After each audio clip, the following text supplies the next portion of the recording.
I've been a bioenergetic therapist since 1974. I came into bioenergetics when I was a graduate student in clinical psychology. I had been before then in Reichian therapy, which is an antecedent theory and method to bioenergetics. And so I was always attracted to this kind of work, even when I was formally training to be a more conventional psychotherapist. And I entered psychotherapy as a bioenergetic patient with someone who's now among the most senior of our therapists. Her name is Vivian Guz. Actually, I've been co-teaching with her in New York. She's 93 years old and a testimonial to the benefits of this kind of work. I found that working as a bioenergetic patient had a particular benefit for me that more conventional kinds of psychotherapy didn't have, and that was that for people like me who have very early in life experiences of trauma, language is not really paired with experience. So trying to talk about experience doesn't really carry feeling and meaning. So language is kind of empty. And being able to work directly with sensation, even when it's very tiny rivulets of sensation that can be amplified through movement, through effort, through charge, through sound, became a way for me to access emotion and reality that was not going to be available if all I could do was talk. It's not that that talk is meaningless, it's that for me, that pairing was really just about impossible. So finding a way to work directly with sensation and movement was like finding water in the desert. That's the oasis where it's possible to actually have experience. And in the end, my work with Vivian, actually her work with me, saved my life. Interestingly enough, when I told her that, she said, well, now it's your life. That taught me more about doing therapy than most anything else I've learned.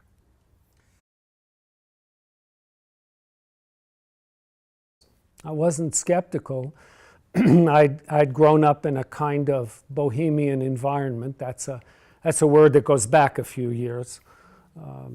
And so the people around me weren't skeptical, and I'd had some experience with conventional talk therapy, and then I'd had some experience with Reichian therapy, which is a different model for using the same set of principles. So I didn't have any skepticism. I just didn't know what was going on. I was pretty much completely lost. And so finding something that gave me a way to connect with my own experience, which is in some ways at the core of all effective psychotherapy. But for some people, like me, this was perhaps the only way to do that.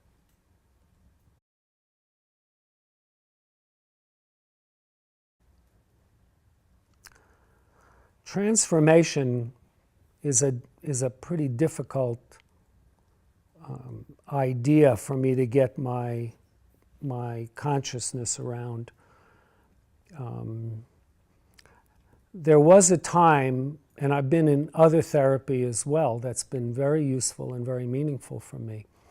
But there was a time, what you're asking me makes me think of a moment sitting across from Vivian and saying to her that what I had come to realize was that the most important thing for me in this process of therapy was not growth, it was not relief from suffering, it was not better contact or being more grounded, it was the possibility of being in reality. That unreality turned out to be the most painful thing of all.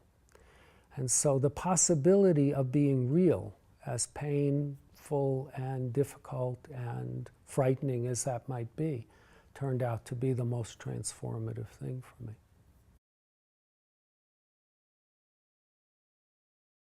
How to compare bioenergetics.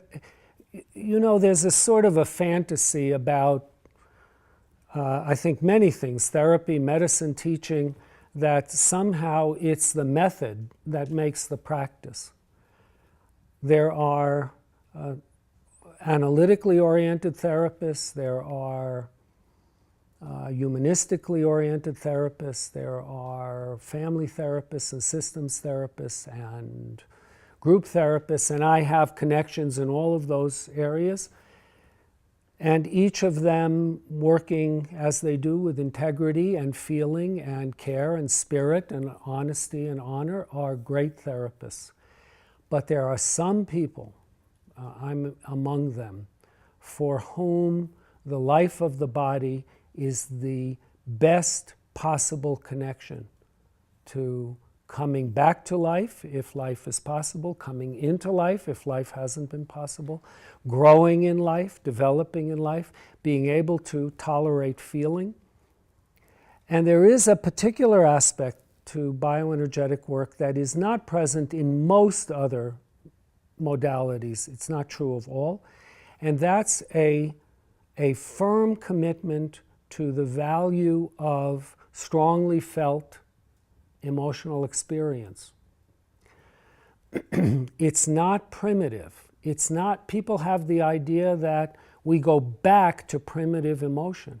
But actually what happens to us is that emotional development is stunted along with all other kinds of development. And so being able to connect with deeply felt, strongly felt emotional process is actually a maturative process. It's a way of getting in touch with reality in deeper ways. It's not something to be done with. It's not infantile. I don't want to go back to being an infant. My infancy was very difficult.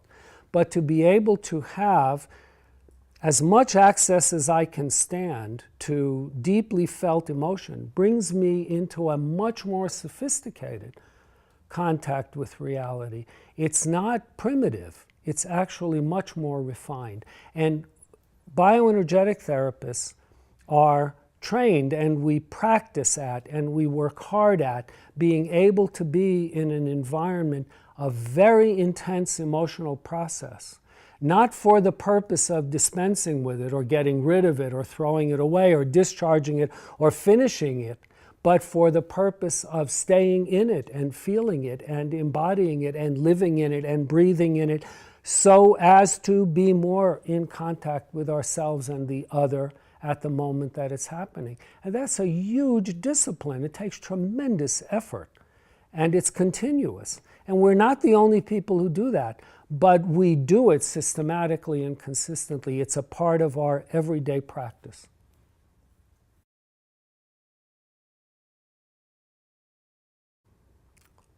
At the same time that I started in bioenergetic therapy, I met the person who became my wife, and she herself became a bioenergetic therapist. And in the course of our marriage, she's deceased now, I found that she had lent me her soul. I doubt very much that I could have made myself available for that particular borrowing had I not done this kind of work.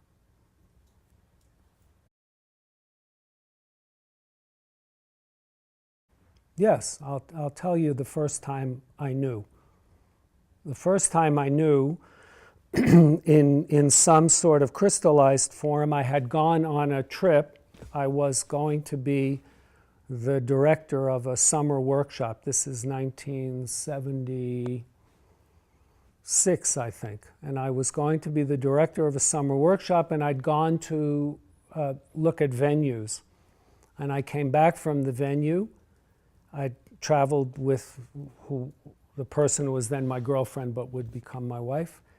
And we'd had some sort of fight that I would usually instigate and was usually not having anything to do with her, had to do with my own process. And I began to realize that, and all of a sudden I realized how deranged this fight was and how crazy I really was. And I thought, I can't be this crazy.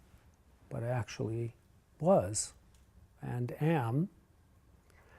And so in some ways I've devoted my professional career to sharing with people how it's possible to be a very seriously crazy person. How that gets structured into the body, how people's souls can really be destroyed, how their bodies can be broken, and yet somehow make a life. And to be able to find a way to touch people who have no way to communicate through language, because language and meaning are not connected, who can then find a way to communicate through the expression of emotion and somatic process, movement, feeling, and build from tiny little bits of sensation to actually fully experienced emotional expression. That's really quite miraculous.